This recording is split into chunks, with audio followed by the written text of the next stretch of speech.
you for joining us today. We will be getting started momentarily. Please note that today's call will be recorded. In order to maintain focus on all of our speakers, all participants' mics and videos have been turned off. As we hear from our speakers, there will be an opportunity for discussion and a Q&A with them. If you are joining us today from a computer, there's a chat option at the bottom of the Zoom program where you can type your question at any time. At this time, I'm going to turn the call over to Robert Treston, ADL New England's Regional Director. Thank you, Peggy. Welcome, and thank you for joining us today. I'm Robert Treston, Regional Director of ADL New England. Today, December the 9th, is International Day of Commemoration and Dignity of the Victims of the Crime of Genocide. We're grateful to have you join us on this webinar to remember those we have lost and those who have suffered through the many genocides of modern times. ADL is gratified that Massachusetts has recently become the 20th state to require genocide education for students across the Commonwealth. Yet the need for continuous learning about the atrocities of the past and present is not limited to middle and high school students. Each of us has an obligation to learn from the past and become alert to hate in our communities. Our discussion today will focus both on the remembrance of victims of genocides, but also how we can each learn to be upstanders in the fight against hate. Before we turn to that discussion, we will take a moment to acknowledge the victims of genocide. I'm inviting Morgan Knight, a student at Northeastern University who is studying Holocaust and Genocide Studies and has been an instrumental ADL intern this semester in our office, to read a reflection. Morgan? Thank you. This poem, entitled 215 by Canadian Bradley Crawford, acknowledges the genocide experienced by the Indigenous peoples of North America. Atrocities are not erased by gestures, by lowering flags or stopping subway trains. Unacknowledged evil slowly festers, corrupting minds and hearts, denying pain. The treaties promised peace and sharing land, but were soon betrayed and roughly shoved aside. Whole villages, whole nations were uprooted and no longer free to choose where to abide. To be silent now is to be all complicit, taking benefits, denying all along that justice now commands. Fairness solicits redemption for centuries of wrong. Thank you.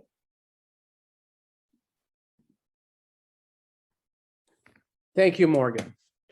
I would like to welcome Michael Denning, the head of the upper school and member of the history department at Noble and Greenough School and member of the ADL New England board. Michael, who is also a Holocaust and Genocide scholar, will be moderating today's discussion about memory, justice, and genocide prevention with our esteemed guests. Professor James Waller, an internationally respected scholar and educator in Holocaust and Genocide studies at Keene State College, and Dr. Samantha Lakin, a graduate of the Strassler Center at Clark University, whose research interests focus on memory and justice. I'm honored to serve with Jim on New Hampshire's Holocaust and Genocide Education Commission, and also want to recognize the important scholarship of the Strassler Center, our co-sponsor for today's program. Over to you, Michael, to get us going. Thank you, Robert. Good afternoon, everyone. I'm honored to be here today with all of you and with our folks at ADL for this really important commemoration, the International Day of Commemoration and Dignity of the Victims of the Crimes of Genocide.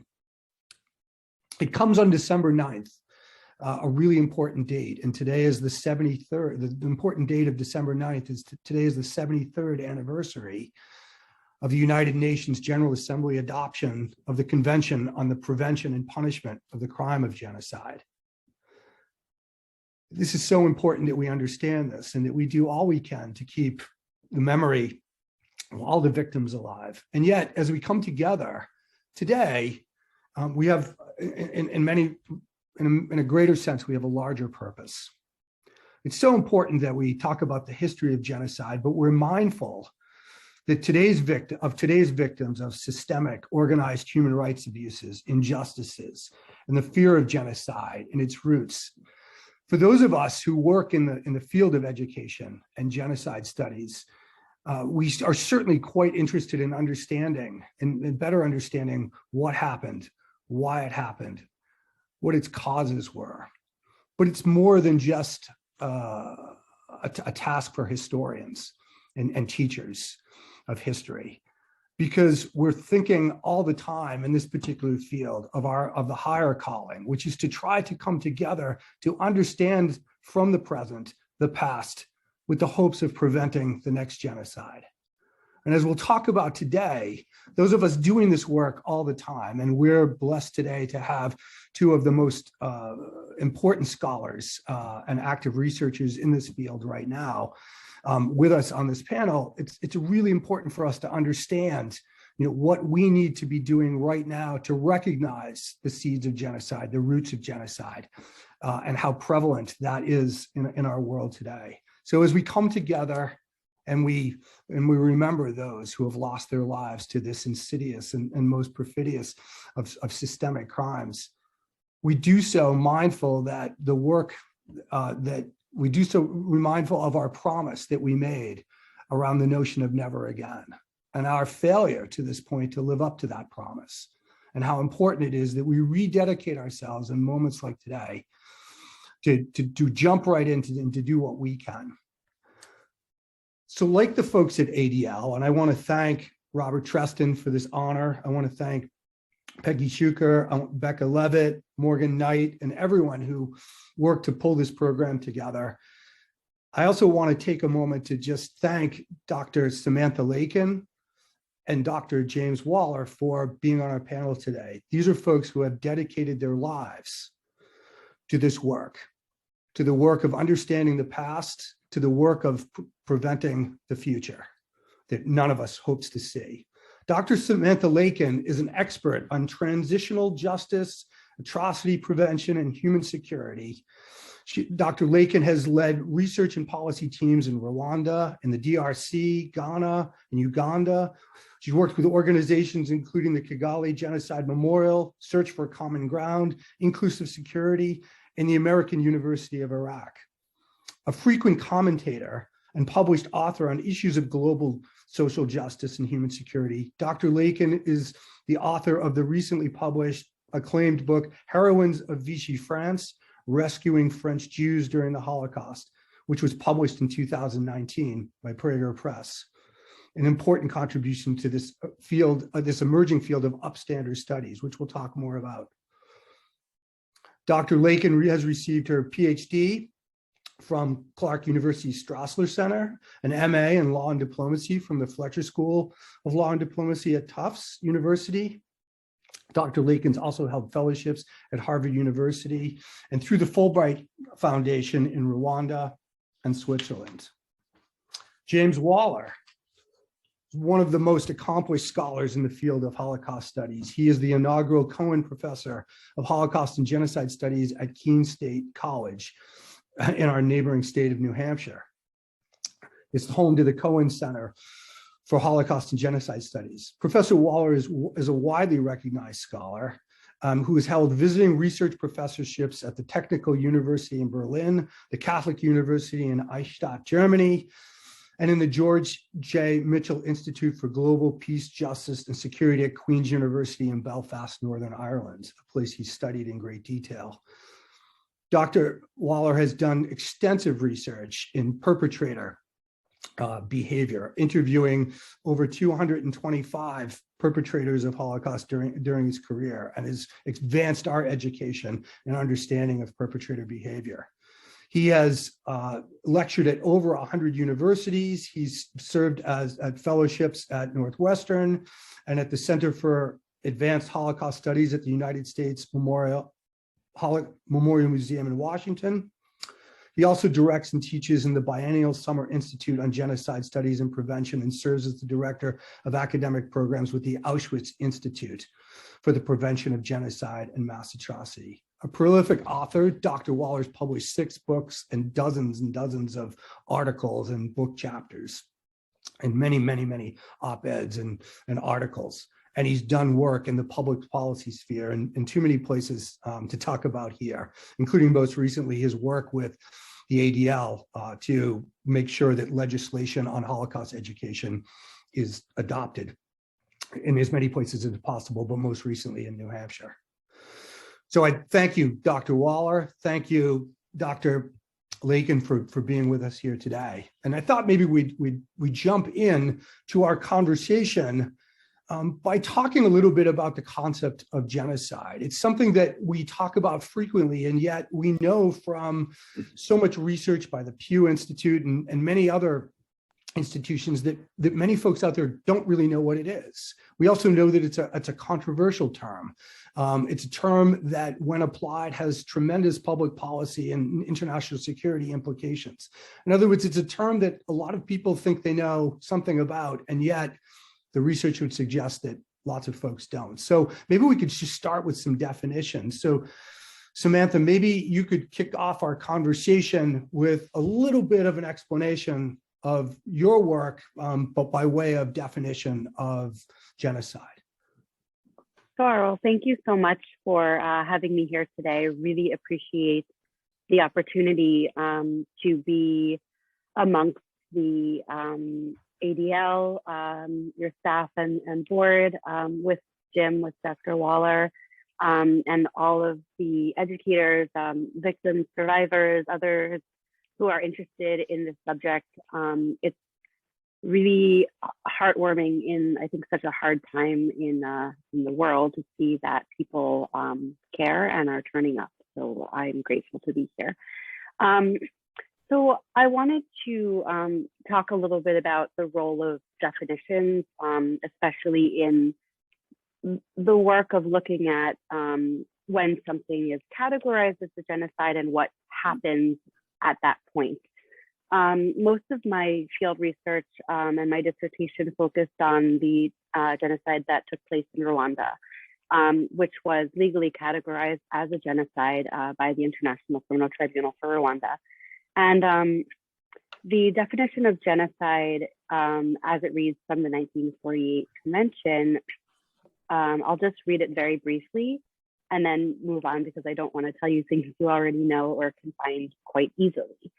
I think it's important to highlight that genocide is something that takes place in whole or in part, with an intention to destroy, in whole or in part, a national, ethnical, racial, or religious group.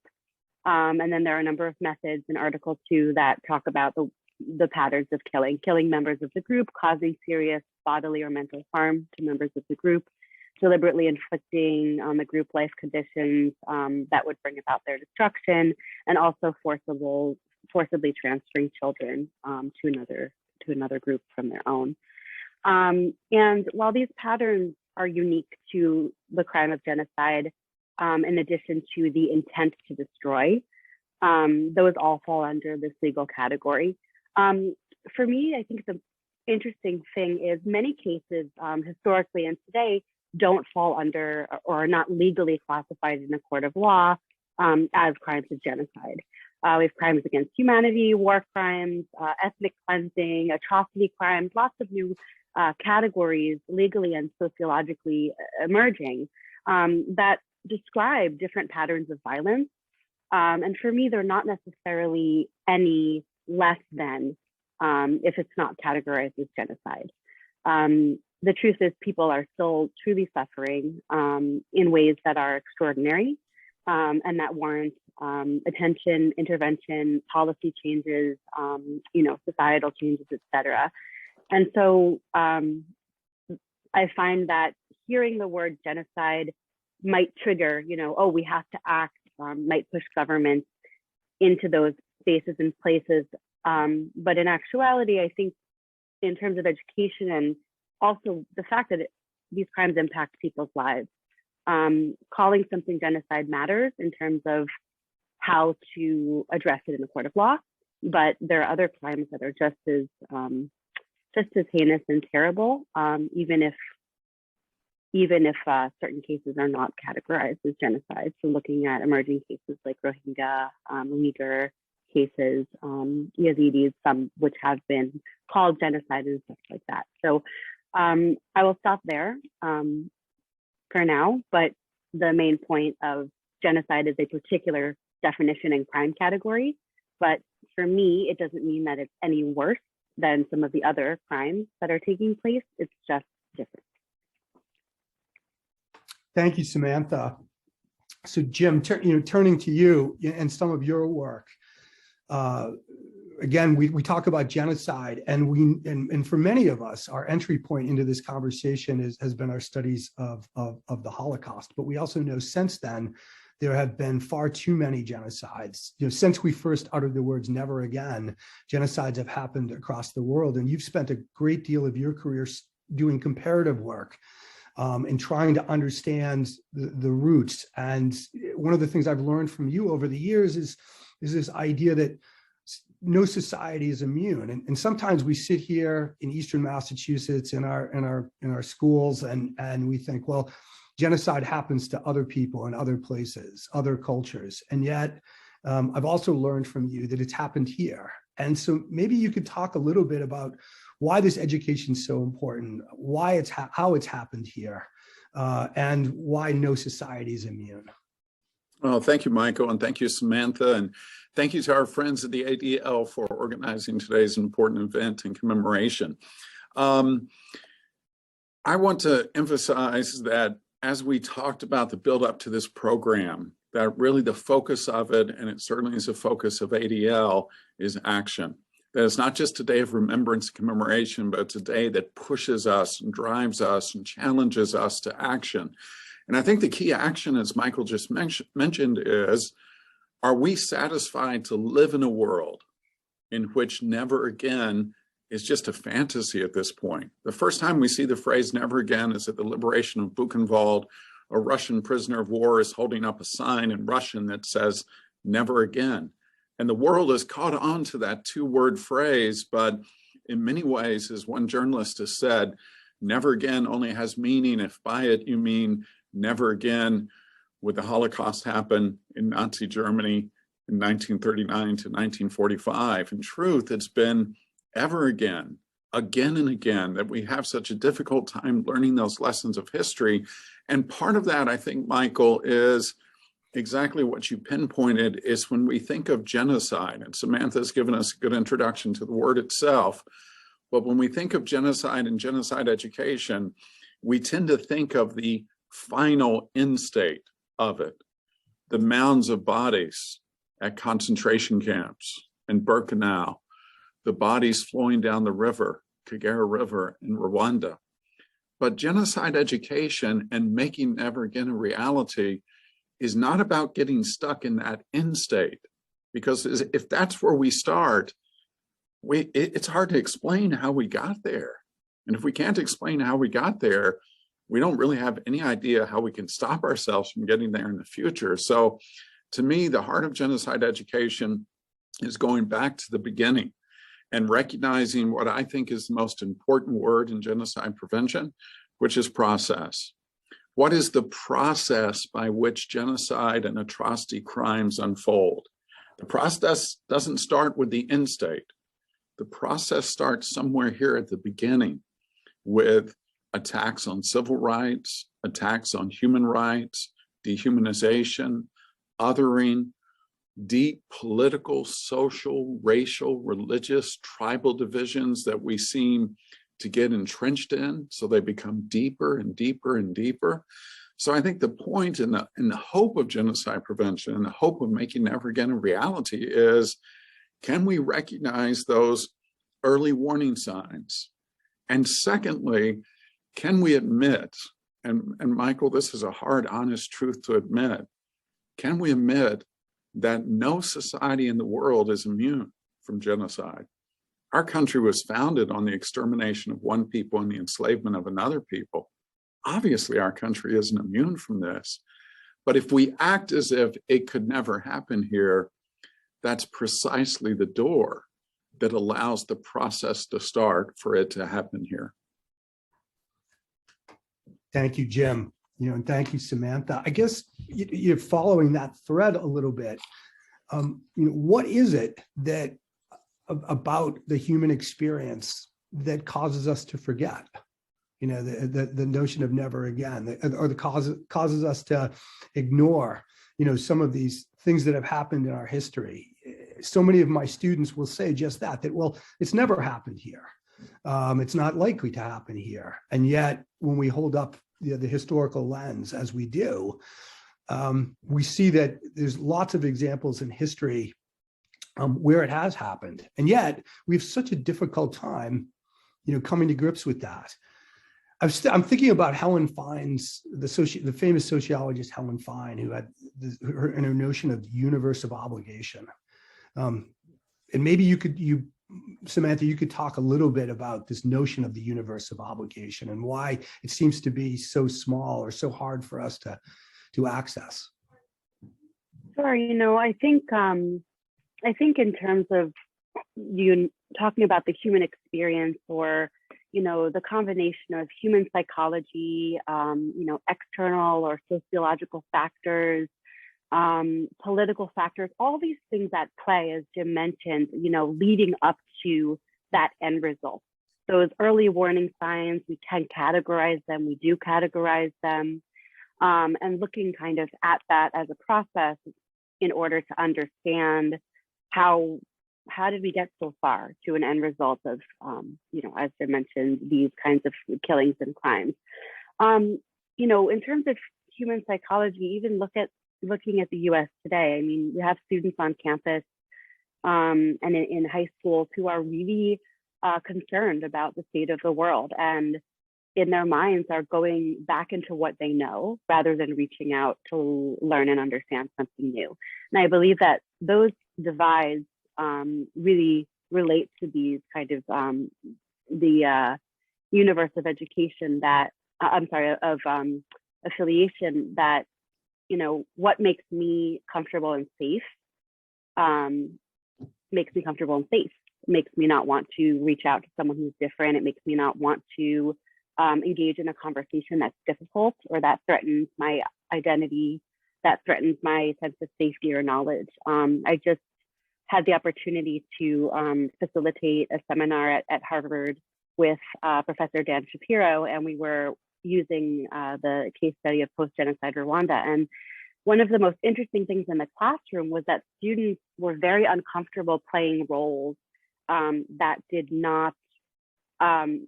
didn't understand or didn't agree with, and almost using a defense of, well, I can never understand that experience, so I just don't want to engage. And I think in terms of education, pushing students or encouraging students and providing opportunities to really go beyond your own comfort zone and try, of course, we can't understand what someone has gone through, but trying to actually listen and trying to actually be able to hear something different. To me, the retreat that is quite normal in human psychology and in social psychology into what we know, into our comfortable communities, is actually a very, I think, concrete and kind of small thing to look at in terms of education. For me, that I think is a really important thing. When we see something like, oh, that happened in Rwanda, that was a tribal conflict, you look at the inner understandings of the case, it was not a tribal conflict. People had lived together, their economy was, people were living really together well. And external factors came in, influence, fear, human psychology, all of that, as I said. So it's actually not very different than what we see in our own country or in other cases. But we look at the end result and there is a difference. So again, I think with process and in terms of actionable items, how do we push ourselves as educators and also our students and anyone who we meet, to engage with something that might make us uncomfortable, but might, be better for society as a whole. Well, thank you. You're pushing this conversation, a little bit. If this were easy to figure out, we wouldn't have to be here. We wouldn't have to have the conversation. And I think about our my entry point into this, studying the Holocaust. I think what I often hear from students is, well, the Hitler came to power, the Nazis were evil. They carried tremendous hatred, particularly for Jews. And when the good war was over, we punished the Nazis, problem solved. And yet the historiography of the last 40 years develops a much more complicated picture. And Jim, in your work on perpetrator behavior, you've uncovered some really important and actually quite alarming trends, which is that it is more complicated and that perpetrator behavior is a lot more complicated. And I guess what I'd like to ask you to comment on is Raoul Hilberg's triad of perpetrators, victims, bystanders. Today we're commemorating the victims, but we do so by also hoping to create a world where there won't be perpetrators and bystanders. So maybe you could talk a little bit about that as you offer your own comments on this notion of the universe of obligation. Yeah, no, thanks, Michael. I think it is important to keep pushing on this idea of comfort. I think the best education comes in zones of discomfort, when students and teachers are uncomfortable. The comfort for us is to think about genocide as something that happened over there and a long time ago. To really, the heart of genocide education is asking the uncomfortable question, could it happen here? Has it happened here? What does it mean for the people close to me?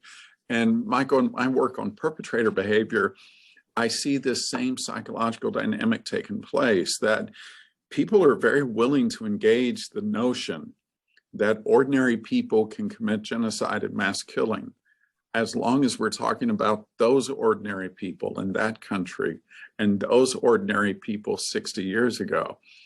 But to really get your head around the notion that the ordinariness of people who carry out these atrocities means that there are people I know in my community who have that capacity, or more directly, that I myself could have that capacity.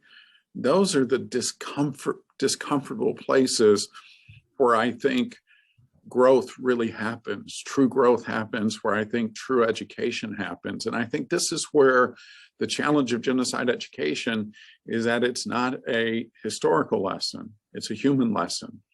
It's not history lessons, but it's lessons from history. And one of those lessons from history we have to take is that for every victim, and there have been millions of victims, in the 20th century alone, the conservative estimate is 60 million victims of genocide throughout the world. So for every victim, there is a killer. And sometimes we get lost in the numbers of victims, and numbers like 6 million in the Holocaust become an abstraction. But we also have to step back and think that for every one of those victims, there was a killer. There's no such thing as a perpetratorless genocide or crime of atrocity. So understanding those distinctions between, and the relationships between victims, between perpetrators, between bystanders, those are all important pieces of unpacking how these things come into play. Because in cases of genocide, victims and perpetrators make up the smallest numbers of people. The largest numbers of people are bystanders.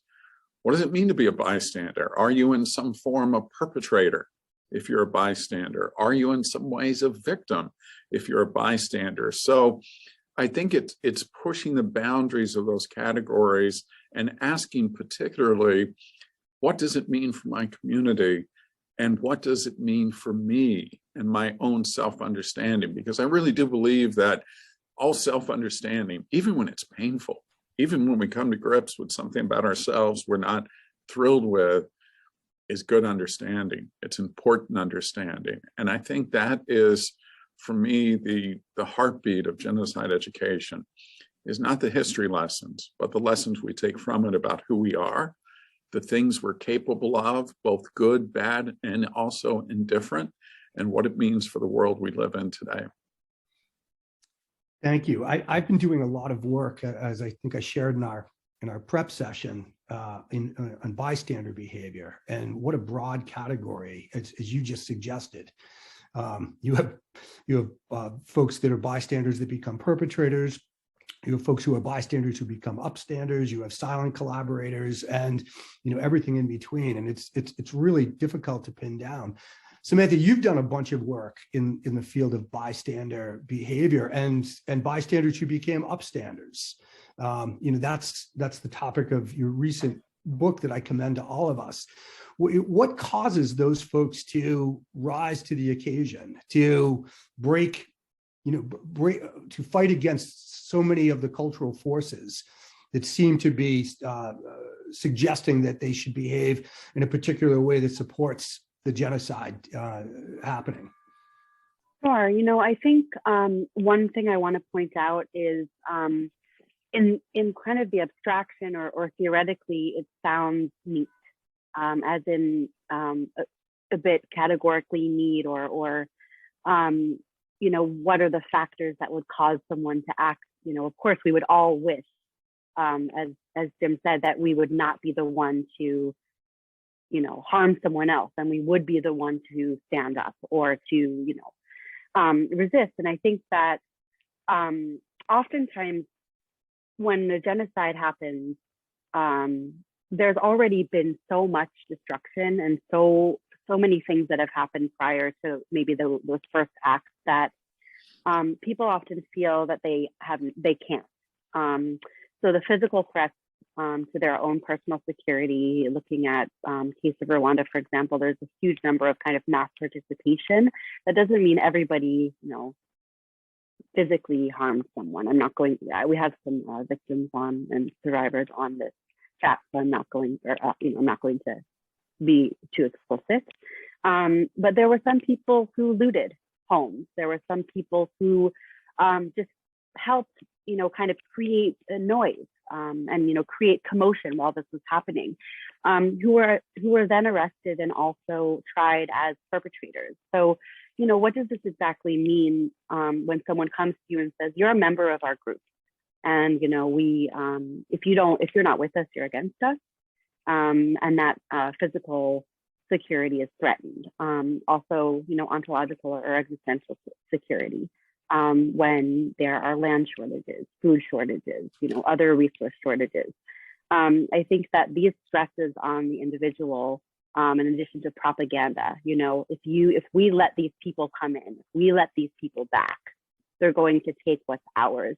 These kinds of messages from radio, from government, etc., make the situation that much harder for any individual within a system that has already gotten to the point of really not functioning, let's say, so well, to resist or to upstand. And so I tend to think of, examples of, people like Carl Wilkins or, really people who went above and beyond and put their own physical safety, at risk in these cases. But one of the most important things I feel I've learned from the interviews I conducted in Rwanda, I conducted about 106 interviews for my dissertation research and another 60 or 70 for the first text about rescued children in Switzerland. And one of the most important things that I find is people who do not consider themselves as upstanders or rescuers, they don't put that category on themselves at all, but when listening to their testimony, they are, I would classify them that way. So people who brought food to someone in a refugee camp, someone of another group that they were, maybe engaged to, broke off the engagement later, people who hid one or two people in their home, any kind of small action that helped resist, I would say is just as important to note as the large ones and the ones that are very well known, and they're often missed. And so for me, I think, when looking at the range of behaviors, these categories are morphed, they're combined and weaved through, people who are guarding a particular church during the day, Sansami Church, where many Tutsi were locked in. who at night kind of opened the doors and said, get out, run. This combination of identity. So for me, again, from the research, I think that upstanding, rescuing, all of these kinds of behaviors come in a very challenging situation and range, in kind of their significance and such. And I think, as Jim said, learning from that is really important, right? Instead of saying, well, I can't do anything, so I'm just going to throw my hands up and do nothing. That's probably a frustrating place to be, I think, for an individual to look around and say, this is so complex that there's nothing positive that I could possibly contribute. So. Thank you. Thank you. Sort of continuing with this conversation. So I'm a career secondary school teacher, a history teacher, and I'm sure there are folks like me on the call. And then there are a lot of folks that for whom this work is really important. And they're really interested, but haven't had the privilege that we've had to be able to study this in the way that we have. But one of the things I admire about both of you is how you use your research to educate, not just within the academy, but more importantly, outside the academy. This notion that I tried to frame at the outset, which is we're all in this, yes, to teach, but really to teach with the hopes of creating a better, safer, more secure and just tomorrow. To prevent this from happening again. And I know both of your work, and in fact, I've seen Jim speak so many times, I think I should have concert t-shirts made. Because you guys are out there and you're doing this work. So let's I'm going to give you the opportunity right now. What do you want us to know? What are the most important things in terms of education? And if you could, let's get into what can you do? If you're not working in a university or you're not working in a school, as upstanders or folks that hopefully are going to be upstanders, what can we do? Jim, why don't you kick it off? Sure. No, I'll give it a shot. I'd say three things. One thing is it's important to know that this is a problem that can be solved. I think sometimes people look at the problem of genocide, mass atrocity, and they just think it's ubiquitous, it's always going to be here, there's just nothing we can do about it. It absolutely is a problem that can be solved. I think the work that those of us who work in atrocity prevention do in education and educating in a wide variety of classrooms, we do that work with the recognition that this does not have to be the choices people make. This does not have to be how we resolve identity differences and resource differences by exterminating another side of people, another group of people. So I absolutely do believe that never again can be a reality. We've got a mountain of hard work to do to get there, but I absolutely believe we can get there. So every part of the work I do in atrocity prevention, I do with that clear understanding that absolutely we can make a difference here. This is a human problem. It wasn't given to us extraterrestrially. It's a human problem, and if it's a human problem, it has a human solution.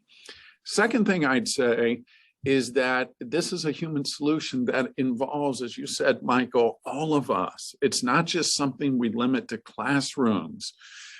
We have to think of the classroom so broadly when we do this work. So most of the work I do in atrocity prevention certainly occurs here at Keene State College. We're home to the only university in the entire US that offers an undergraduate degree in Holocaust and genocide studies. That's a big part of my focus. But outside of here, I've worked with government policymakers, military, police, security sector personnel around the world through my work with the Auschwitz Institute. We've educated over 7,000 of these very specific state actors from more than 95 countries around the world on issues of atrocity prevention. So this is a job that all of us have a hand in. And the third and final thing I'd say, because I could probably keep talking about this for hours, but the third and final thing I'll say is that not only is it a human problem with a human solution, not only do we all have a role to play in it, but there is nothing too small for any one of us to do. I think sometimes, particularly with students, they have a sense of, well, I don't really have a part to play here because I've got to get my degree, I've got to get the job, I've got to have the resources to be able to do something. No, absolutely, there's something every single one of us can do when we leave this meeting today. We have to think about, to go back, Michael, to your original point about a universal moral obligation, how are we othering people in our society? What are the things we can do right now to promote human rights and civil rights, to protect human rights and civil rights, to start to break down those very subtle and sometimes not so subtle ways that we depict the other and we act differently to that person because they're understood as the other. So we need to take our focus again off the macro level and say, in our homes, in our dorms, in our communities, in our high schools, in our states, there are absolutely things we can do that humanize the people we've considered to be the other. And we recognize that our pursuit of human and civil rights for ourselves is absolutely tied up in the pursuit of those same rights for everyone else that surrounds us in our community. And that is a daily activity. But if we do that type of daily work, that's where we can start to see a difference being made. Thank you. Samantha. Thank you. Yes, I have 3 things to add. And yeah, Jim, I think what you mentioned, especially about this, what can we do in our daily lives? I'd also push to say, when do we want to do it? And when do we not? You know, not only identifying what we can do, but even talking from the micro level all the way up to, you know, political will. There are a lot of things that we know. The research community, policy community, students, educators, about early warning, about what's going on in the world, but people don't want to do anything, whether it's because of a pragmatic reason, a financial reason, another reason. So also pushing the frame to say, not only what can we do, but when do we want to, and how do we model that in our daily lives, especially, you know, whether we're modeling that for students, for our families, in any other communities that we're in. So I think it's the way I think about it as well. The 3 things I'd mentioned of, you know, what can we do, or kind of how do we address? The first thing for me is honestly listening to people who have had very intimate experiences with this type of violence, because I think the othering or the kind of lack of understanding comes from just not being able to imagine what it must have been like, what it felt like, what it, you know, all of that. And, you know, flipping the frame on who's an expert or who's a specialist or whatnot. You know, we're each the expert in our own experience, and not necessarily someone else's. Our job as educators, as researchers, are to put the themes together. But I think that, you know, the more we can listen to other experiences, helps when we kind of are able to be in spaces that are dedicated to education and to learning. So listening is the first thing. The second thing I would say is about engaging. And again, I think this goes off of Jim's point of nothing is too small, or, you know, students who especially think, well, what can I do? I don't have this, I haven't been here. I think it's important to think about where are your skills and where can you contribute? You know, at this point, whether you're a high school freshman, a high school senior, college senior, mid-career, retired, someone who's retired, what are your skills? Not everyone has to be doing the same thing, you know, in terms of moving toward prevention and in genocide education. You know, some people are great with technology. Some people are great with social media. Some people are inspiring speakers. Some people are great writers. Some people are excellent with film. And so I, you know, and I always encourage students and people interested to think about what could your contribution be based on your strengths and interests and skills, which may be very different than someone else's, but also needed. And the last thing that I find the most challenging, honestly, is the commitment. You know, that, as Jim said, this is something that we can achieve, but it's draining, honestly, to work on the subject. And you know, many times we see failure. We see policies that are not passed. We see things that are obfuscated or should be obvious to happen, and they don't, for reasons that we don't agree with. I say we as educators, as people who are advocates for genocide prevention and ending this cycle. And so that long-term commitment to doing this work, I think, is challenging, and really understanding ourselves and how and when we can commit, the ways in which we do that, and how to build coalitions so that it's not one person or one center having to champion everything, which can really be overwhelming, but how to work together with others to try and figure out ways that we can work toward these goals. So those are kind of my three actionable pieces. Thank you. Thank you. I just shifting our gears slightly, we've got some great questions coming into the chat. But one of the things that, that I've been thinking about in recent times, I've had the privilege of doing this work now for over 3 decades. And I remember thinking at the outset of my career that my colleagues and I, we're going to work really hard together across the world. And in 3 decades, things are going to be better. And I'm seeing opportunities for folks like us that are doing this work to be fully employed right now. I don't think things are better, sadly. And we're looking out there, and we're living in such challenging times, to say the least. And I'd love to get your sense of what you're seeing, particularly in light of the pandemic, particularly in light of the way that Holocaust analogies are being used in such political ways. Genocide analogies are being used in political ways, and we're dealing with a situation now where historical analogy pops all the time. I was thinking about this in the last couple of days, in particular with President Biden's announcement that there will be no diplomatic mission to the upcoming Olympics. And I couldn't help but think about the 1936 Berlin Olympics, and sort of where we are. So maybe you could both talk a little bit about what you're seeing, and how you're feeling about things. Not to get too personal, but please do. Jim, why don't you kick us off? Sure. I'm going to stay optimistic, Michael. You're not going to pull me down into your pool of pessimism on this. But no, I do think, and Samantha mentioned this as well, there are days this becomes very grinding because we seem so resistant to learning any of the lessons from history. And we seem so non-committed to wanting to make a difference in a world that needs a difference. And you're right, Michael, the world is hurting. We have population growth that's tied to scarcity of resources. We have climate change that is killing countries right now, like South Sudan.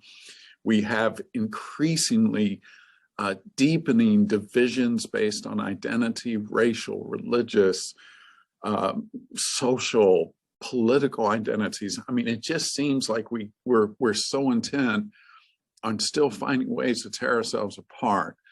But I do think the privilege of the work I get to do is I get to meet people like you and Samantha and work with the good people at ADL. And I'm looking here at over 80 people who've taken an hour of their time during a very busy day and month, I'm sure, to be here to discuss these issues. That's the hope. I work with a ton of people who want to make a difference. Does it feel like we're swimming upstream sometimes? Absolutely. But the only alternative is we give up, and it's not an alternative I'm willing to embrace. So yeah, we're not doing great, and we got a lot of pressures pushing on us from all sides, but I still think we have the possibility. I have something I remind myself of every day, and I'll finish with this. Every story has the room for a better ending. I don't care what the story is. Every story has a room for a better ending. And this story we're writing has the room for a better ending, but it's up to us to push it that direction. Thank you. you. Yeah.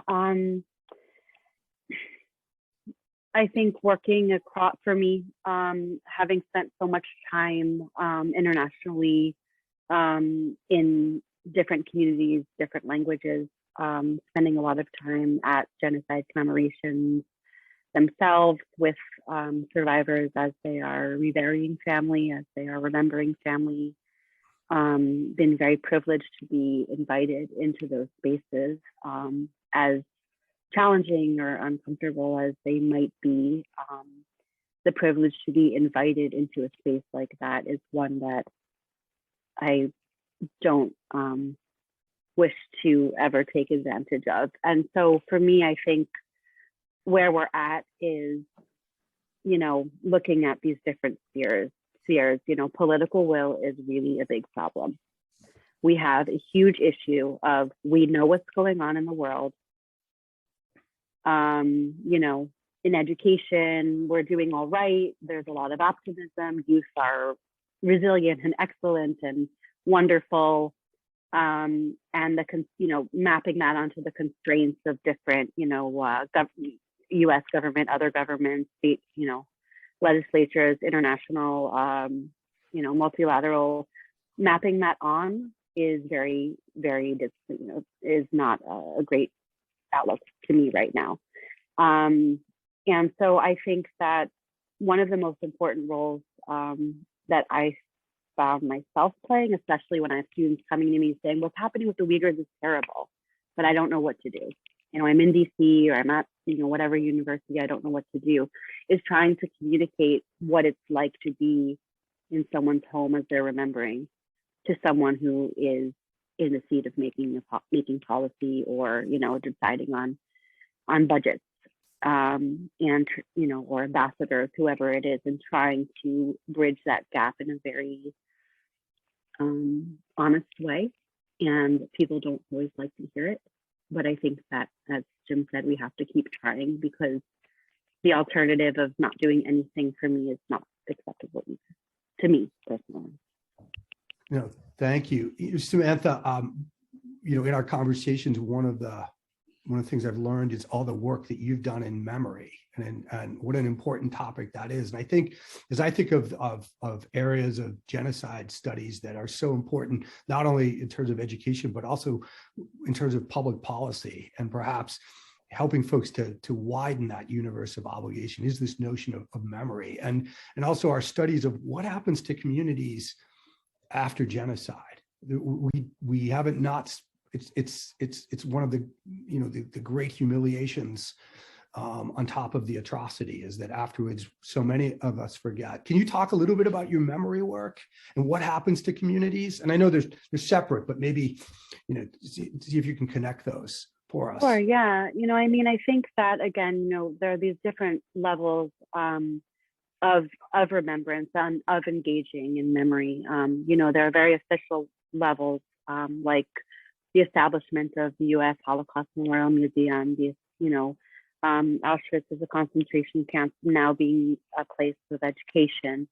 The establishment of the Kigali Genocide Memorial, which has an educational exhibit, but also is home to mass graves and burial sites. On an official level, those are, I would say, symbolic. They represent to victims that their stories matter at face value. Going in deeper, though, what happens to communities after? I think this is a really challenging question, and I think that a lot of victims and survivors that I work with and speak with are often really unsatisfied. They feel like they have received some help, in terms of education or assistance, but even if they go to university, they're not able to get a job. They often feel that people from other communities and countries are saying, it's 27 years, why aren't you over this already? Why can't you move forward? And I highly invalidating those experiences that are so central to their identity and to their lives that people live today.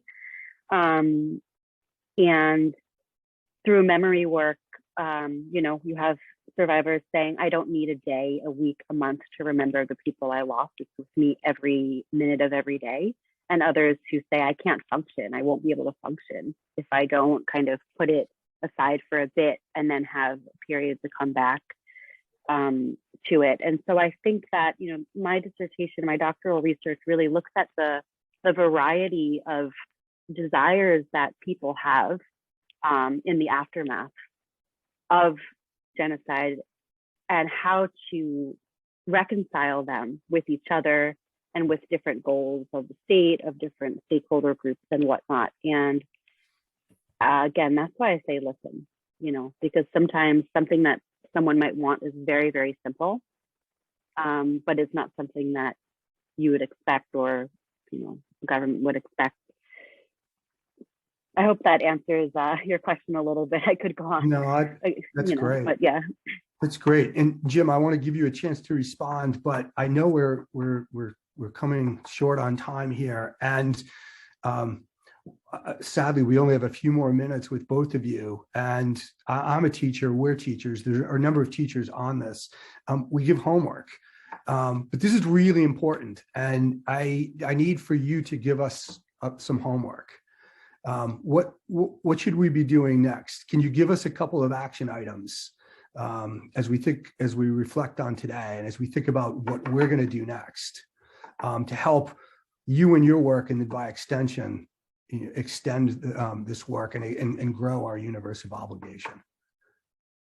Oh, I think, Michael, I mean, we've hit on several of those throughout the discussion, but I think many times people feel that they're alone in trying to make a response or take an action step. And I think one thing we can do is recognize that there are groups in our communities like ADL, Amnesty International, Human Rights Watch, and others who are committed to make a difference, that we don't have to reinvent the wheel if we want to take action. There are groups we can become part of that are taking action. There are community groups without official designations that are coming together to rethink, what does it mean to be a member of this community? How do we redefine community? How do we make community more inclusive and less exclusive? I think we can never give up on shaping the political will of our elected officials. I think sometimes, and Samantha mentioned political will earlier, sometimes people talk about an absence of political will. It's not an absence of political will, it's misplaced political will. So can we help shape political will to encourage the tough conversations in our classrooms, not discourage them? I live in a state where we have legislation now that discourages some of the tough conversations about race and diversity in classrooms.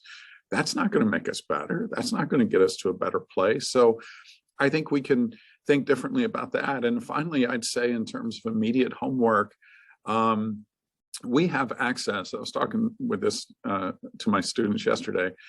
What they have access to in terms of being able to communicate and transmit information, I couldn't have even imagined when I was a student. I mean, just literally at their fingertips, in their hands with their phone, the way that they can use social media to do good, to send good messages, to think about today's commemoration. Those are remarkable opportunities. So it's not just that those become moments of entertainment for us, but those can become moments of mobilization as well. Thank you. Samantha, perhaps you have the last word. Sure. The homework. I saw a comment that really spoke to me about disparities in infant mortality and other health outcomes based on race, here in the U.S. And my homework for everyone is actually to learn something about whatever community you're engaged in, seek some kind of information that's not your own experience that might be worth knowing. And I say this as someone who had a baby a year ago and has learned a lot from being now in a community of new mothers and new parents about the ways in which healthcare access for people in different socioeconomic, racial, et cetera. I mean, it's obvious in many ways, but actually understanding and looking at the dynamics has changed for me the way that I see certain issues. So that's my homework for everyone here, is something that maybe you take for granted or that you find comfortable in your own community or situation. Try and research or look for something that makes you less comfortable or opens your eyes and broadens your perspective a bit. Part 2 would be to do anything about it, anything at all. Thank you Positive. both. Yeah, thank you. I'll end where I began, which is by saying this is a great honor and privilege to be here with you, Samantha, you, Jim, and with Robert, Peggy, Becca, and Morgan. Thanks so much for this opportunity. And thank you to everyone out there who took an hour out of their really busy schedule to come and be with us. And I hope you have a few takeaways and a few more things to think about, and then you'll continue to do the work, with us. Robert? Yeah, I want to thank you, Michael, for moderating, and Dr. Lakin and Dr. Waller. This was a really fascinating discussion. I want to just make one last word, but I also just want to thank my colleagues, Peggy and Morgan and Becca, who's been doing the behind the scenes tech for today. But it really struck me something that Dr. Waller said, which was sort of every story can have a better ending. And I do think that one of the takeaways, one of the homework items here, is we have that responsibility, whether it's sort of big scope, the whole world, the state you're living in, the community, or just like your circle of people. We have that responsibility. And today, on December the 9th, when we're remembering those people whose lives were lost because of genocide, we need to take this responsibility forward. So I just want to thank you for sharing your time and your expertise, and for everyone who took their time to be with us today. So let's play it forward and start having a discussion after today with those people who couldn't be here. Thank you.